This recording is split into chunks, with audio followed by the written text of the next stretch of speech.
College سے نکلتے ہوئے ہر روز میری نگاہیں بے ساختہ اسی سمت اٹھ جایا کرتی تھی جہاں چار ہوئی تھی، لیکن وہ نہ تو اس سے پہلے دیکھا گیا تھا اور نہ ہی اس کے بعد، لیکن تصور میں کچھ ایسے نقوش جما گیا تھا کہ مٹنے کا نام ہی نہیں لیتے تھے۔ میری جانب اس طرح اٹھنے والی نگاہیں اور یکٹک دیکھنے والے جانے کتنے ہی تھے جن سے ہر روز ہی واسطہ پڑتا تھا، لیکن اس کا انداز جدا تھا۔ اس میں نہ تو مجھے کوئی آوارگی کی جھلک دکھائی دی تھی اور نہ ہی کوئی غلط نگاہی، بس عجیب سا انداز تھا، یوں لگتا تھا جیسے وہ مجھے پہچان لینا چاہتا ہے، اور بس اس بات سے زیادہ میں اس کو آج تک کوئی نام تو نہ دے سکی۔ لیکن وہ چہرہ میرے تصور میں کچھ یوں نقش ہو گیا تھا جیسے چٹان پر تراشی ہوئی کوئی مورت ہو، اور مجھے یقین تھا کہ اگر میں نے اس کو برسوں بعد بھی دیکھا تو میں پہچان لوں گی، مگر کیوں؟ میں نے بے ساختہ خود سے ہی سوال کیا، لیکن میرے پاس سوائے شرما جانے کے اور کوئی جواب نہ تھا۔ اس بات کو جس کو میں ایک حادثہ کہتی ہوں، کئی ماہ گزر چکے تھے، لیکن اس کے بعد ایک طویل سناٹا سا تھا۔ ذہن اکثر سائیں سائیں کرنے لگتا تھا۔ مجھے خود اس بات پر حیرت تھی کہ آخر اس سائیں سائیں کا میرے پاس کیا جواب ہے، لیکن کوئی سوال ہوتا تو جواب بھی آتا۔ جب ایسی کیفیت ہوتی، مجھے اپنا عیب یاد آ جاتا اور پھر مجھ پر ایک اور ہی کیفیت طاری ہو جاتی، لیکن ایسی کیفیت پہلے تو کبھی نہیں تھی۔ مجھے معلوم تھا کہ جو بھی میرے چہرے کو پورا دیکھے گا، اس کی ہمت ہی نہیں ہوگی کہ وہ مجھے اپنا سکے۔ اللہ نے مجھے حسن بے پناہ دیا تو وہ بھی ادھورا دیا۔ یہ بات کسی کے لیے بھی قابل قبول ہو ہی نہیں سکتی تھی کہ وہ چاند کو بھی قبول کرے اور چاند کے ساتھ گرہن کو بھی۔ جب میں ہوں ہی ایسی تو پھر خواہ مخواہ یہ کسک کس کے لیے؟ وہ اگر دوبارہ مل بھی گیا تو بات تو میرے حسن کی طرح ادھوری ہی رہ جائے گی۔ ایک عجب کشمکش تھی جو میرے اور میرے دل و دماغ کے بیچ جاری تھی۔ میں اس کشمکش سے جتنا باہر نکلنا چاہتی تھی، اتنا ہی کشمکش بڑھتی جاتی تھی۔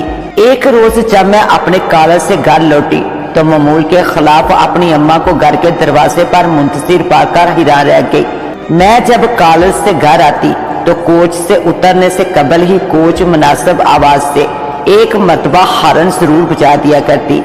یہ معمول محض میرے لیے ہی نہیں تھا۔ اگر کسی لڑکی کے گھر کا دروازہ کوچ کے راستے پر پڑتا اور وہ وہاں اترنے لگتی تو ڈرائیور ایسا ہی کیا کرتا تھا۔ میں اترتی ہارن بجتا، لیکن ایسا کبھی نہیں ہوا کہ اماں دروازے پر ہی موجود میری منتظر ہو۔ میں گھر کے دروازے پر لگی بیل کے بٹن کو پش کرتی تھی، تب اماں کے قدموں کی آواز سنائی دیتی اور دروازہ کھل جایا کرتا تھا۔ سلام دعا کے بعد میں اپنے کمرے میں جاتی، حلیہ انسانوں سا بناتی۔ اتنی دیر میں کھانا کھانے کی میز پر سج جایا کرتا تھا۔ البتہ اماں اس وقت تک کھانا نہیں کھاتی تھی جب تک میں کالج سے واپس نہ آ جاؤں، پھر ہم دونوں ساتھ بیٹھ کر کھانا کھاتے۔ میں کالج میں گزارا دن اور اماں گھر کے کام کاج کی تفصیل بتایا کرتی تھی۔ آج غیر معمولی طور پر اماں دروازے پر منتظر تھی، جو میرے لیے ایک بالکل ہی نئی بات تھی۔ میں شاید اس کو بھی ایک اتفاق سمجھ لیتی، لیکن میں ان کی آنکھوں میں ایک خاص چمک دیکھ چکی تھی۔ دروازہ کھولنا وہ آنکھوں کی چمک۔ میں حسب معمول یونیفارم بدلنے کے لیے گھر میں پہننے کے کپڑے سنبھالے واش روم میں داخل ہو چکی تھی، لیکن یہ دونوں خلاف معمول باتیں میرا پیچھا نہ چھوڑ سکی۔ میں تمام کاموں سے فارغ ہو کر حسب معمول کھانے کی میز تک پہنچی تو اماں کو حسب سابق کھانے پر اپنا منتظر پایا۔ کھانے کی میز پر بے شک وہ حسب سابق ہی موجود تھی، لیکن میں ایک تبدیلی ضرور محسوس کر رہی تھی، اور وہ ان کی مسکراتی آنکھیں تھی جس میں مجھے کوئی کہانی جھلکتی نظر آ رہی تھی۔ میں نے عہد کر لیا تھا کہ میں خود سے کوئی سوال نہیں کروں گی۔ اگر کوئی کہانی ہے تو کتنا اچھا ہوگا کہ خود میری اماں مجھے سنائے۔ شام کے کھانے پر کچھ مہمان آ رہے ہیں، ذرا اچھی طرح تیار ہو جانا۔ کھانے کے دوران اماں نے مجھ سے کہا، کچھ مہمان اور تیاری جیسے الفاظ کس جوان لڑکی کو سمجھ میں نہیں آتے ہوں گے۔ میرا آخری نوالا میرے حلق میں پھنستے رہ گیا۔ میں نے انجان بنتے ہوئے کہا کہ ہم اس شہر میں کتنے اجنبی ہیں، پھر بھی مہمان۔ ہاں اماں نے کہا، لیکن یہ ہاں مجھے آہ جیسی لگی۔